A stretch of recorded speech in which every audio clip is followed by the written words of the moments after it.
Dad called at 3 a.m. Your apartment building is ablaze. Hope you've got insurance. I started to laugh. He asked, why are you laughing? At a tragedy? You know that moment when your entire world is supposed to crumble? For me, it was a 3 a.m. call from my dad, his voice frantic, telling me my apartment building was on fire. What happened next absolutely stunned him, and honestly, it stunned me too, because I didn't cry. I didn't panic. I just laughed.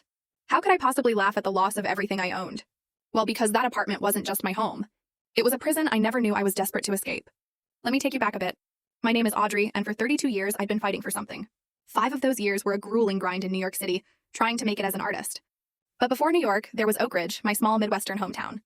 Everyone knew everyone, and dreams there stayed as modest as the buildings on Main Street. My parents, especially my dad Harold, were all about practicality. He was an accountant, a man who measured life in spreadsheets, security, and predictable futures. My mom was softer, but she always deferred to his judgment. For me, their vision was crystal clear. An accounting degree, a stable job, maybe teaching if I felt really adventurous.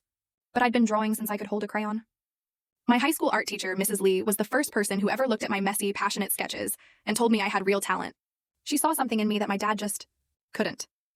While he'd roll his eyes at the stacks of art school brochures on my desk, Mrs. Lee quietly helped me put together a portfolio. When I got accepted to an art program in New York with a partial scholarship, the battle lines were drawn at home. Art doesn't pay bills, Audrey, my dad would say, his voice calm but so utterly resolute. Do you know how many talented people end up waiting tables their whole lives? Despite their objections, I packed 2 suitcases and moved to New York 8 years ago. My determination felt like armor back then. But New York City rent prices? They started chipping away at that armor almost immediately. That first year was a blur of cramped shared apartments, each one smaller than the last.